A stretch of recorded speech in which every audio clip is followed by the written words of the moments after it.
हाजी Arafat Sheikh Bharatiya Janata party का एक पदाधिकारी।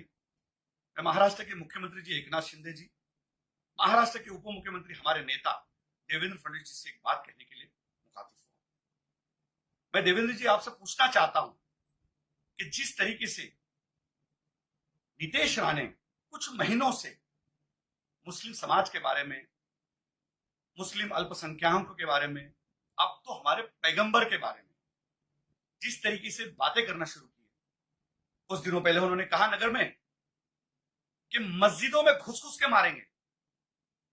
अभी हम मस्जिदों में जब जाते हैं तो लोग हमारी तरफ देखते हैं कि हाजी अराफात शेख आ रहा है, भारतीय जनता पार्टी का एक पदाधिकारी आ रहा है, इसके पीछे नीतीश राणे तो नहीं आ रहा है। हमारे पास जवाब नहीं है। मैं समझ नहीं सकता हूं ये कौन सा हिंदुत्व बताने की कोशिश कर रहे हैं, ये कौन सा हिंदुत्व समझाने की कोशिश कर रहे हैं। मैं भी मेरी जिंदगी हिंदुओं के साथ में रही, मेरा जीवन 25 साल, मेरे कई हजारों दोस्त हिंदुत्व है, कई हजारों दोस्त मेरे हिंदू है। मैं उनके वहां दिवाली में जाता हूं, वो मेरे वहां रमजान में आते, मैं उनका सत्यनारायण की पूजा में जाता हूं, वो मेरे वहां बकरीद में आते हैं। कभी हमने देखा नहीं, कभी ऐसा महसूस नहीं हुआ कि वो हिंदू है और मैं मुसलमान हूं, और ये कहते हैं कि मस्जिद में घुस के मारेंगे। ये कहां का इंसाफ है, ये कहां की बात है, ये कौन सा हिंदुत्व है। मुझे लगता है कि नीतीश राणे को हिंदुत्व समझाना पड़ेगा, हिंदुत्व बताना पड़ेगा, इसको श्री राम का हिंदुत्व समझाना पड़ेगा, बाबा साहब अंबेडकर का हिंदुत्व समझाना पड़ेगा, माननीय बाला साहब ठाकरे का हिंदुत्व समझाना पड़ेगा। ये कौन से हिंदुत्व की बातें कर रहे हैं। मस्जिद में घुसेंगे और मारेंगे। आइए, कौन से वक्त में आएंगे। मैं कुरला में रहता हूं, फजर की नमाज में आएंगे, जोहर की नमाज में आएंगे, असर की नमाज में आएंगे, ईशा की नमाज में आएंगे, मगरिब की नमाज में कब आएंगे। आइए, हम आपका फूलों से स्वागत करेंगे। आइए, हम आपको बताएंगे मुसलमान क्या होता है, मुसलमानों की तरबियत क्या होती है। कभी कोई मुसलमान मौलाना ने श्री राम के बारे में नहीं कहा कि राम जी की उम्र क्या थी और सीता जी की उम्र क्या थी, कब उनकी शादी हुई थी। ऐसा कभी किसी मुसलमान मौलाना ने कहा, क्योंकि हमारे धर्म ने कभी नहीं सिखाया किसी के भगवान का अपमान करो, किसी धर्म का अपमान करो। ये कौन सा हिंदुत्व की बातें कर रहे हैं, किस तरीके की बातें कर रहे हैं। जब वो बोल रहे थे तो मैं देख रहा था कि उनसे बड़ा माइक था, उनके पैजामे से बड़ी उनकी जबान चल रही थी। छोटे बुल्ली के बच्चे, आपको समझना पड़ेगा, बटले डेनी, आपकी बकरी ऐसी आवाज, और आप कहते हैं कि मैं हिंदुओं का गब्बर हूं। आप हिंदुओं के गब्बर नहीं, हिंदुओं के गोबर हो। गोबर भी बहुत बड़ी बात है, आप गू तो हो, आप गोबर नहीं गू हो।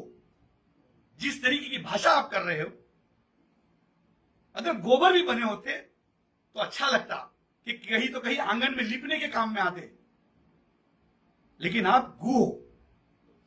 आपकी बातें, आपकी जबान, आप जो जिस तरीके से बात कर रहे, तो आप गू जैसी बातें कर रहे हैं। पूरा हिंदुस्तान का मुसलमान और हिंदुस्तान का हिंदू भी आपको इसके बाद बटला डेनी और छोटी बुल्ली का बच्चा कह के पुकारेगा। इस तरीके की भाषा ना करो।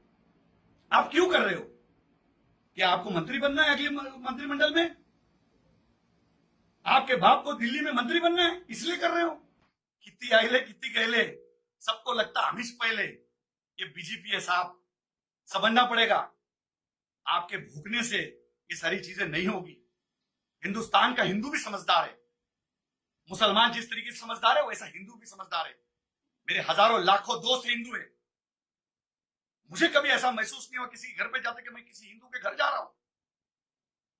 मैं कभी गणपति में गया तो मुझे कभी ऐसा महसूस नहीं हो कि मैं मुसलमान हूं, इनके वहां गणपति में क्यों जा रहा हूं। क्योंकि हमारे धर्म में सिखाया गया है कि तुम दूसरों के धर्मों की इज्जत करो। यही हमारा पहला सबक है, तुम दूसरों के खुदाओं की इज्जत करो। यही हमारा मजहब सिखाता है। और तुम कहते कि मस्जिद में घुस के मारेंगे। अब जिन साधु ने कहा, अब उन्होंने शादी नहीं की तो उसमें हमारा कसूर है। अब उनको नहीं पता कौन कितने साल की उम्र में शादी कर रहा है, किसकी कब शादी हो रही है। लेकिन हमारे पैगंबर के बारे में अगर इस तरीके की बात करेंगे तो ये ठीक बात नहीं है। माननीय मुख्यमंत्री एकनाथ शिंदे जी ने भी इसके ऊपर ध्यान देना चाहिए और मेरे नेता देवेंद्र फडणवीस जी ने इसके ऊपर ध्यान देना चाहिए। देवेंद्र जी, आपको पूरा हिंदुस्तान के लोग हर कोई पसंद करता है।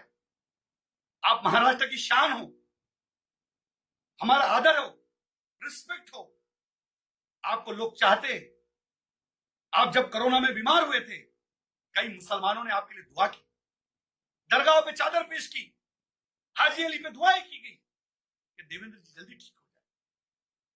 और ऐसे लोग अपनी पार्टी का नाम खराब करते हैं। ऐसे लोगों को चुप बिठाइए, इसके आगे समझाइए। हम मस्जिदों में जा नहीं सक रहे कि लोग हमारी तरफ गलत तरीके से देख रहे कि देखो ये बीजेपी वाला आया, और इसके पीछे बीजेपी वाला कोई कहता है कि मस्जिदों में मारेंगे। हम मुसलमानों ने, पूरे हिंदुस्तान के अल्पसंख्यक समाज के मुसलमानों ने क्या करना चाहिए? ये क्या साबित करना चाह रहे? मैं नीतीश राणे से कहूंगा कि इस तरीके की भाषा ना करो। ऐसा ना हो कि और भी लोग इस तरीके की भाषा करना शुरू करें। आप जितने हैं उतने ही रहो। आप जब बात करते हो तो ऐसा लगता है कोई तीसरी चौथी का बच्चा बात कर रहा है। माइक से तो छोटे दिखते हो आप, आपसे बड़ा तो माइक दिखता है।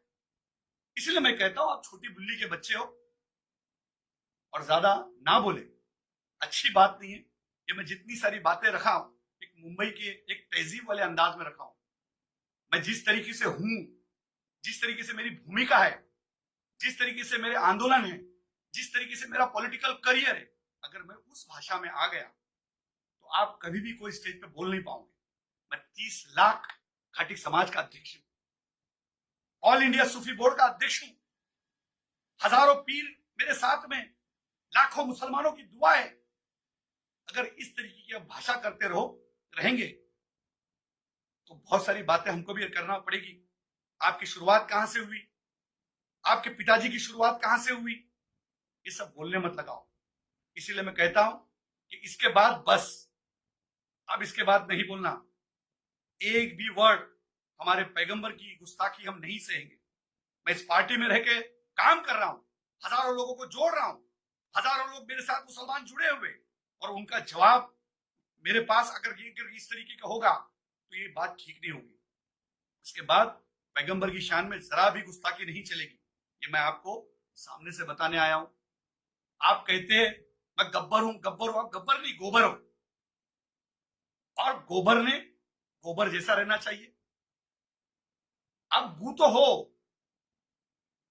पर गाय का गू बन जाओ भाई। कुत्ते का गू क्यों बन रहे हो और बदबू फैला रहे हो? ये सब ना करो। मैं एक पार्टी का एक पदाधिकारी नाते आपको समझाने की कोशिश कर रहा हूं।